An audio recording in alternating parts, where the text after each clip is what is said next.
On today's episode of the franchise, today is Wednesday, January 25th. In this episode, I'm going to give out my top 10 left fielders.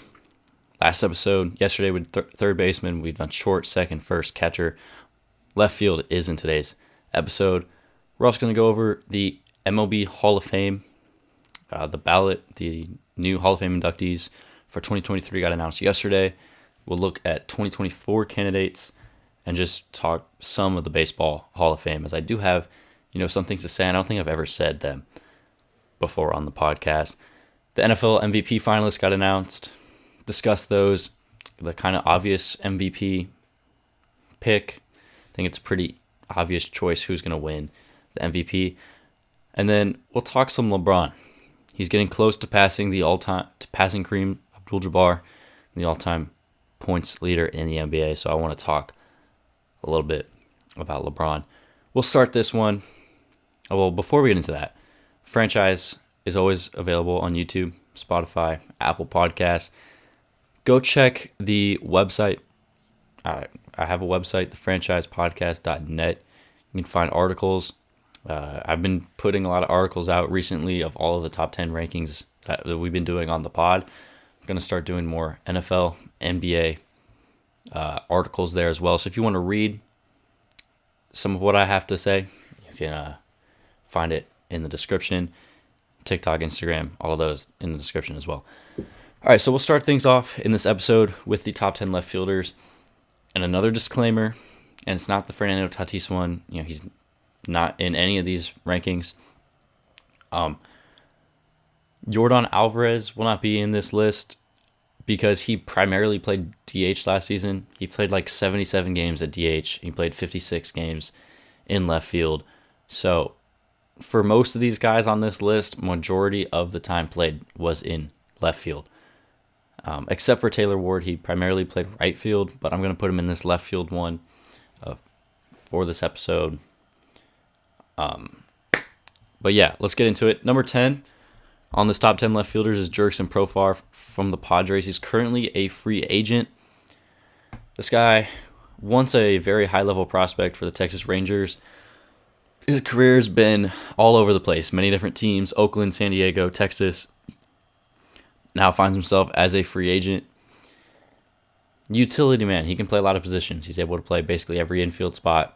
You could probably put him at any single outfield spot. Last year played left field for the Padres. 15 home runs, 243 average, 391 slugging, 722 OPS. Defensively, he's not, a great outfield. Like in left field, he's not the greatest. In terms of outs above average, he's in the 9th percentile. Outfield jump, he's among some of the lowest. His arm is pretty solid for that left field position. And then at the plate, he's basically the most league average hitter you're going to find, 243 average. He doesn't walk and he doesn't strike out at a high rate. So he's kind of a very average hitter. Defensively, you could find him more as, a utility man to play many different positions. I think he's a very valuable player on a team that is looking to win a championship and is a really nice depth piece. So, if I was the Angels, I'd go out there and sign this guy for some depth and versatility. I'm still surprised that he doesn't have a job, but he comes in at number 10. Number 9 is Kris Bryant, former third baseman for the Cubs, won an MVP with Chicago, played many different positions as a Cub, but primarily it seemed like he played third base, got traded to the Giants, played a little bit of outfield, and then now signed this deal with the Rockies last offseason. And he played left field. He didn't play many games last season. He only had 160 at-bats, 181 plate appearances. In his time, though, he was pretty solid, 306 average, 5 home runs, 851 OPS. For Kris Bryant, it's kind of like he's a better version of Jurickson Profar, right? A way better version, right? He's won an MVP, a World Series, multiple-time All-Star.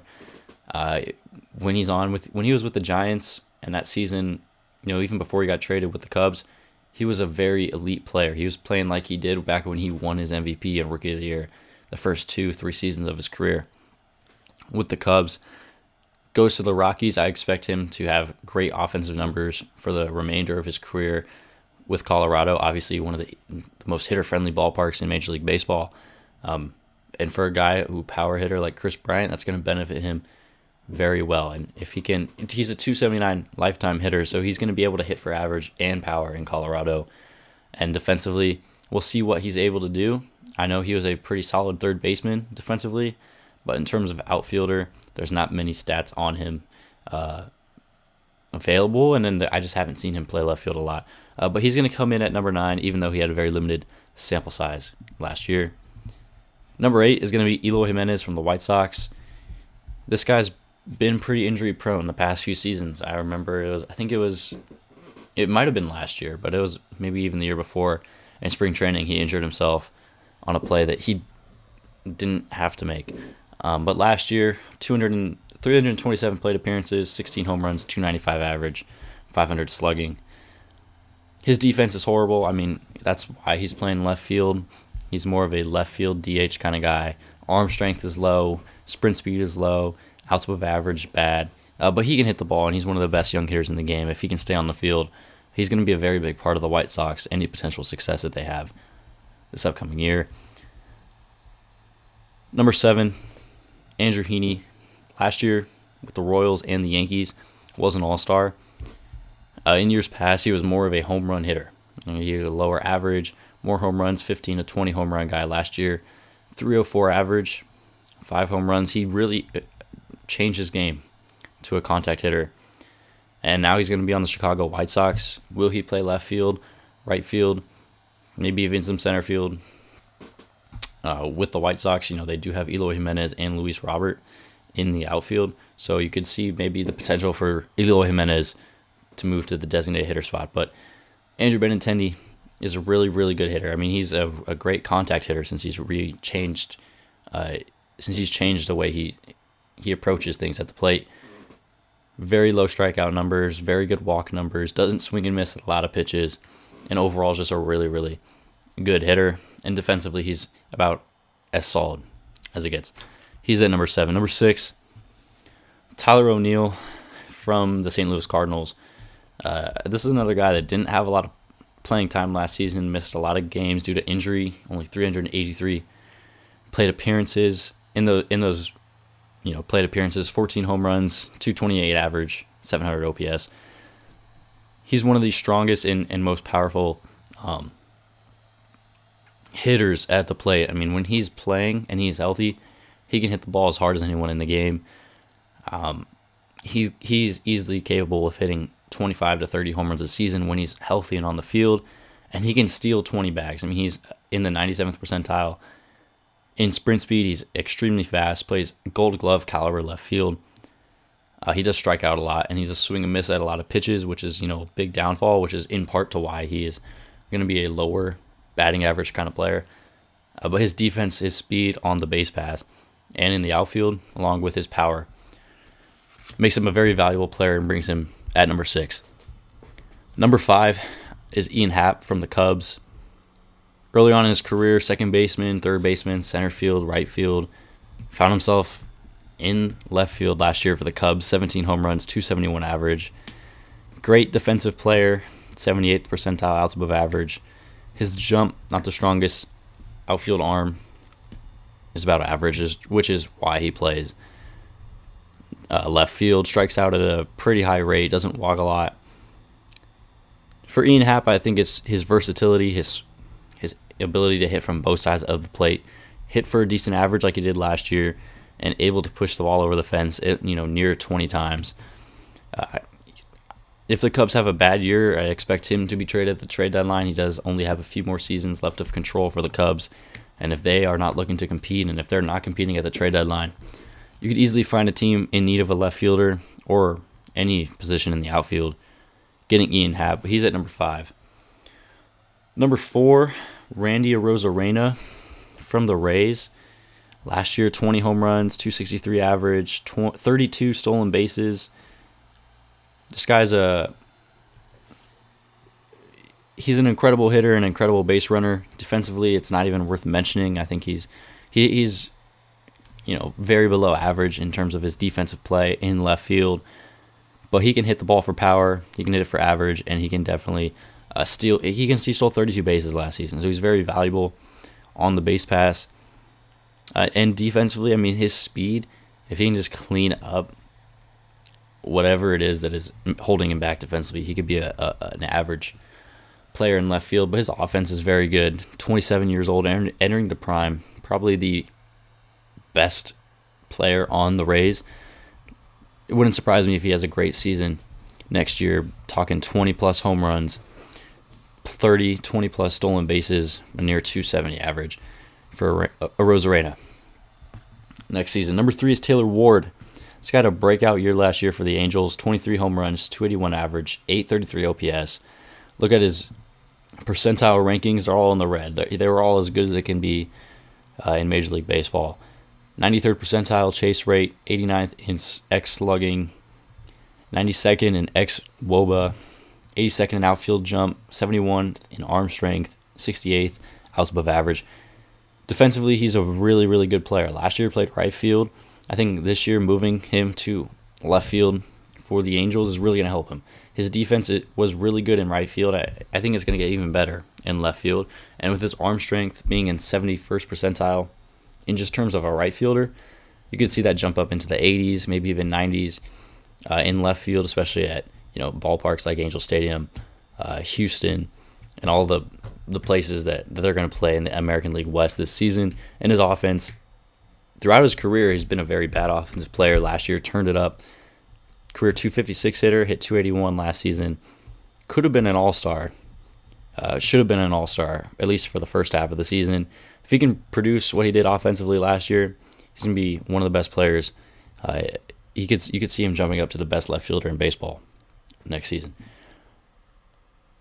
Number 2 is Kyle Schwarber from the Philadelphia Phillies. 46 home runs last season, 218 average, 827 OPS. Defensively, he's horrible. He's one of the worst defensive players in baseball, among the bottom and outs above average, arm strength, outfield jump, sprint speed. He strikes out a lot. But Kyle Schwarber, what he can do at the plate outweighs all of his defensive liabilities.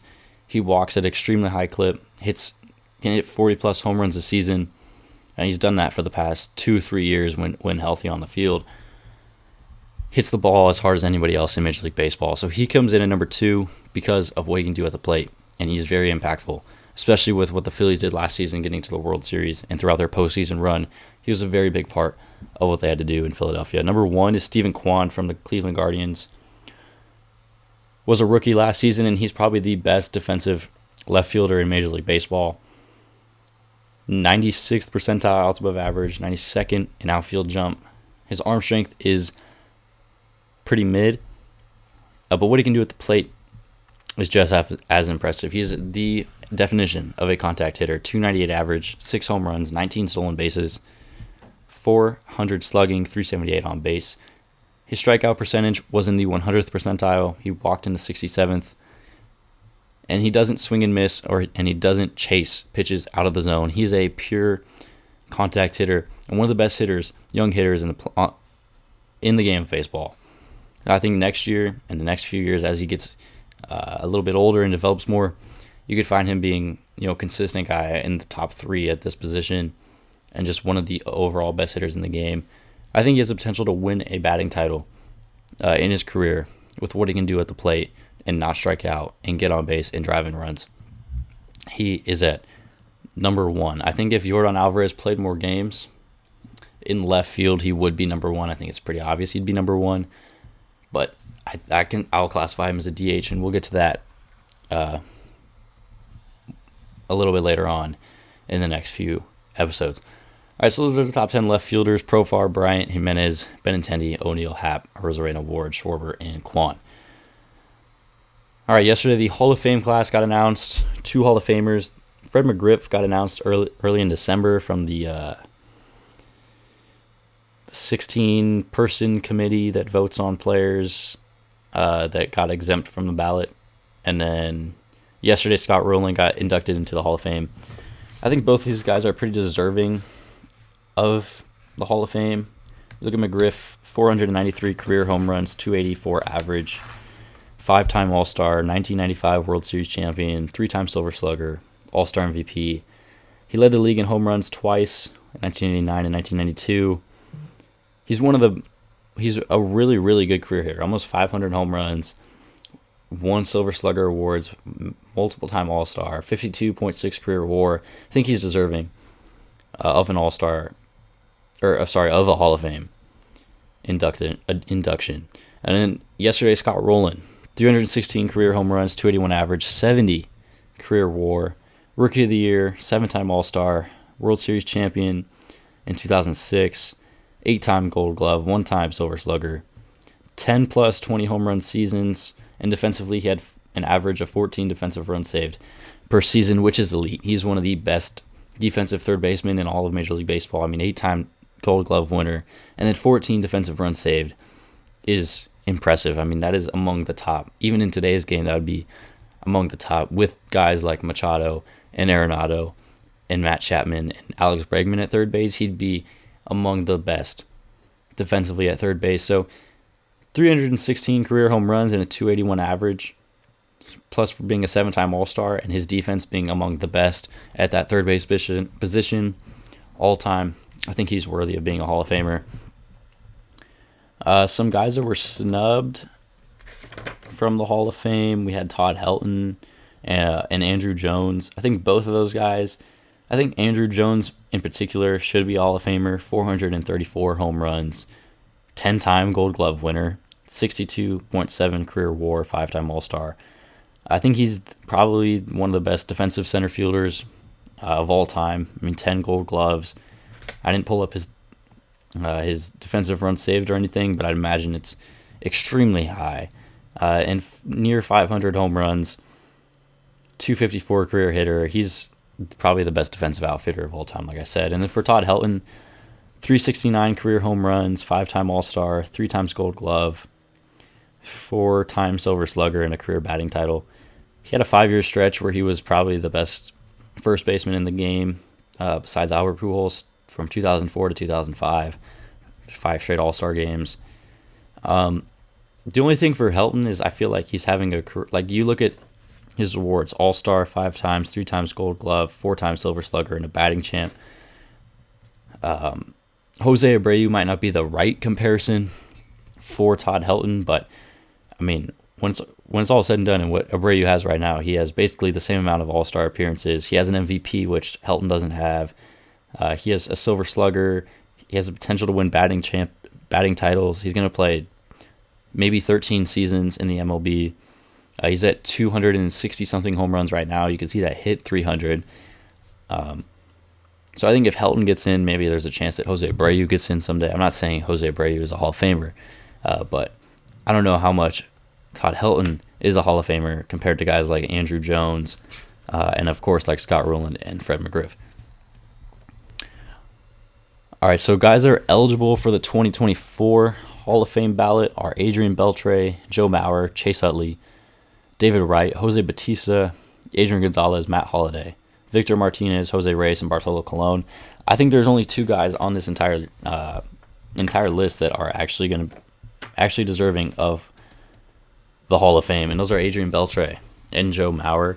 Beltre, 477 career home runs, 286 average, 4-time All-Star, 5-time Gold Glove, 4-time Silver Slugger, 2-time Platinum Glove winner. He led the MLB with 48 home runs in 2004. Same thing with Rowland. He's one of the best defensive third basemen of all time, and an amazing hitter for his entire career. There wasn't a year where he really dipped at the plate at all. And then for Joe Mauer, 143 career home runs, 306 average. He won an MVP with Minnesota, 6-time All-Star, 3-time Gold Glove, 5-time Silver Slugger, 3-time batting champ. The numbers in home runs might not be there. However, defensively, he was a great catcher. And at the plate, you could argue he's one of the 10 to 15 greatest offensive catchers of all time. He's a 3-time batting champ, 5-time Silver Slugger, a career 300 hitter, won an MVP with Minnesota. So I think those are the 2 guys next year that I would vote in. I think Beltre is probably going to be a first ballot guy. Mauer, you could see in 2 to 3 years as a Hall of Famer. I don't see Utley making the Hall of Fame, especially with the whole slide incident with the Dodgers and the Mets. David Wright, not a Hall of Famer. Batista, no. Gonzalez, no. Holliday, Martinez, Reyes. Bartolo Colon, I looked up. He did play many years. He was a pretty good pitcher for, especially early on in his career with Cleveland, with the Angels. But he did get suspended for PEDs, and then he also has a career 4 ERA, and I don't think that's Hall of Fame worthy at all. So I'd say there's 2 guys next year that can make the Hall of Fame. Alex Rodriguez didn't make it this year. I think he got like 11 to 12% of the vote. My opinion is Alex Rodriguez should not be a Hall of Famer. I mean, you look at his stats and everything right here. I'll read them off, but I mean, yes, these are Hall of Fame numbers. 117.6 career WAR, 696 career home runs. That's 4th all time. 295 career batting average. Sorry, Alex Rodriguez is I think he's 5th all time in home runs. Yeah, he's 5th all time. 295 career average, 3-time MVP, 14-time All-Star, World Series champ, 2-time Gold Glove, 10-time Silver Slugger, and a batting title. Alex Rodriguez is among my least favorite baseball players ever because he openly denied using steroids and then got suspended for steroids twice, got suspended an entire season for steroids, and then came out and said that he did use steroids. So he's one of the most infamous players in terms of steroid use in Major League Baseball. And then he's also one of the most dirtiest players on the field. Obviously, that play against the Red Sox when he slapped Arroyo's glove, and just many other plays throughout his career that are just very dirty. And I just don't like the guy. I don't think he should be Hall of Famer, especially getting suspended for PEDs and basically admitting to using PEDs and lying about PEDs. I don't think Alex Rodriguez should be a Hall of Famer, although his numbers, you put him on any other player, they are instantly a Hall of Famer. His numbers are insane, but, I mean, I don't think the guy should be a Hall of Famer. And then, with the steroids, you'd probably assume that I don't think Barry Bonds should be a Hall of Famer. I really have no idea for Barry Bonds. Obviously, the all-time home run leader, the most famous, infamous person, the leader in terms of baseball conversation around steroids, 7-time MVP, 8-time Gold Glove, 12-time Silver Slugger, 2-time batting champ, 762 career home runs. Hit the most home runs in a single season in Major League history with 73 at age 36 in 2001. I think it's pretty obvious that he used steroids. I mean, you look at his numbers when he's 34 and up, and these are insane numbers. 73 home runs, 46, 45, 45, 26, 28. I mean, he won MVPs. He won 4 straight MVPs from age 36 to age 39. I think it's pretty obvious that he did use steroids, whether or not he wants to admit it. I mean, it's Barry Bonds used steroids, but I think, there's definitely an argument to put him in the Hall of Fame. I mean, that whole steroid era, every player was using steroids. Roger Clemens was using steroids. Andy Pettitte, a lot of pitchers were using steroids, not just hitters. I know Sosa, McGuire, and Bonds were using steroids, but I mean, there was pitchers that were using it too. So you could say it's all around the game, and then these guys, if they didn't use steroids, they weren't competing at the same level as a bunch of other players. I don't know. I think there's an argument for Barry Bonds too, and to not be in the Hall of Fame. I mean, he did cheat, so that does ruin the integrity of him in the game.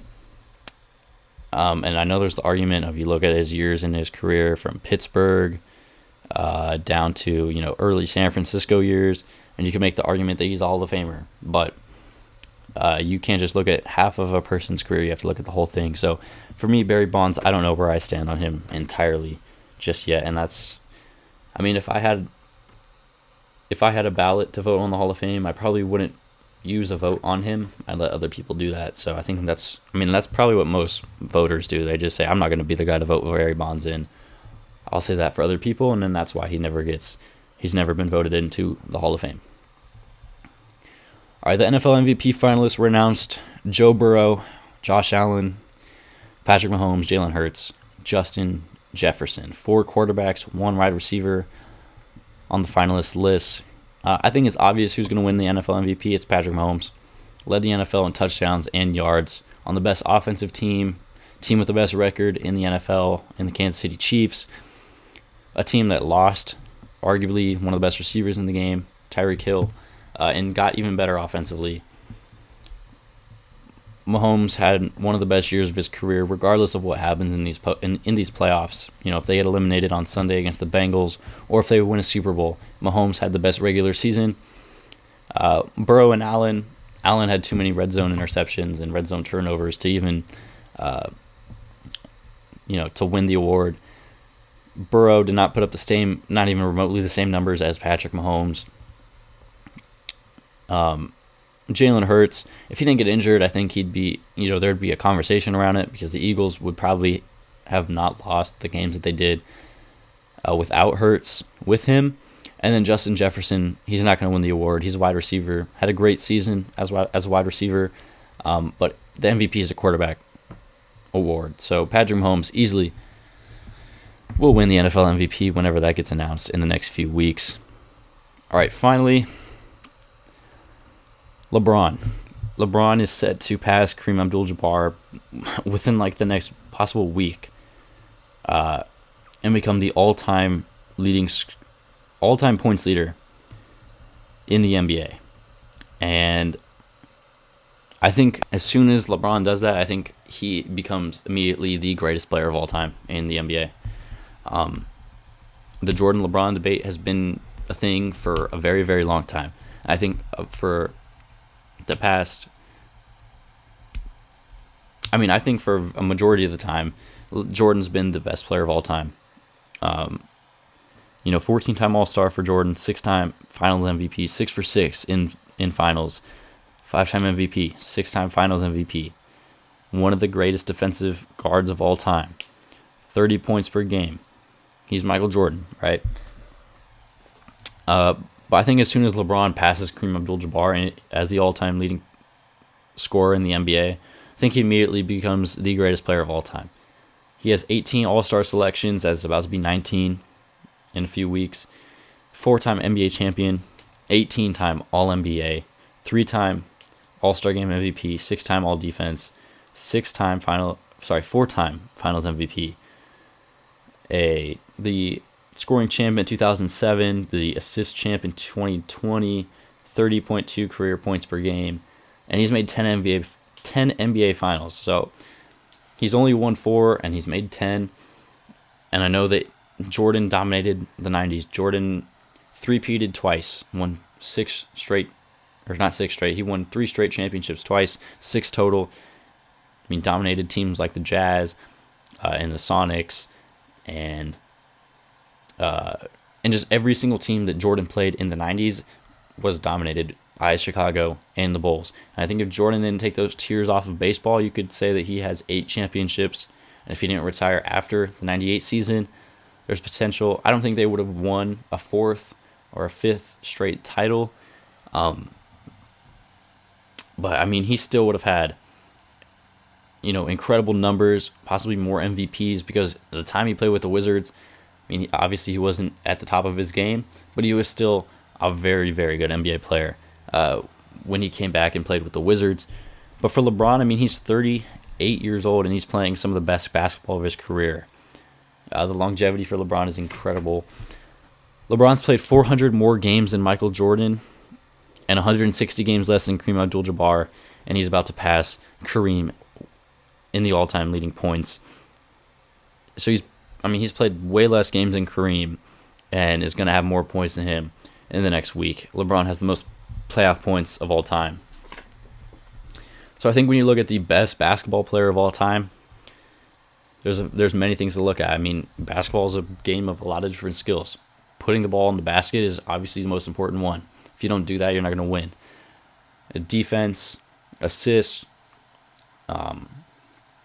obviously championships, did you win is very important.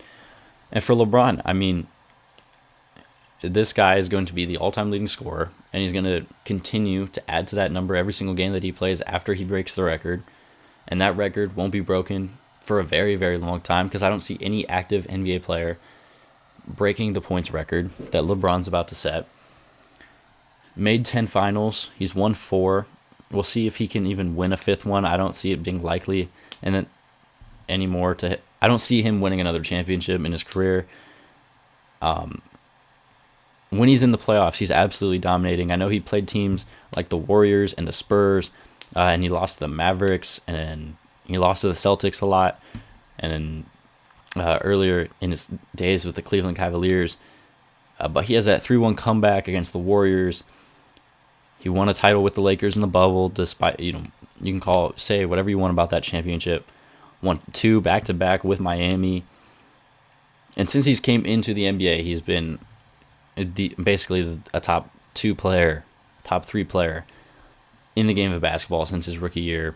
He's lived up to expectations, and with him being the all-time leading point scorer in the next few days to a few weeks,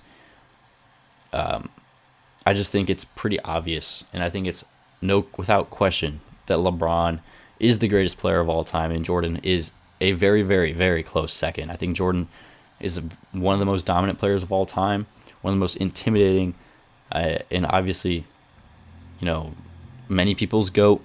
I think my GOAT, as soon as LeBron breaks the record, is going to be LeBron James. All right, so that's going to do it for this episode. We'll be back Thursday, tomorrow, top 10 center fielders. We might do a look at one of the championship games for the NFL on Sunday. We'll be back with whatever else. Check out the website in the description. YouTube, Spotify, Apple Podcasts, Instagram, TikTok, all linked in the description of the episodes. We'll see you guys back here tomorrow.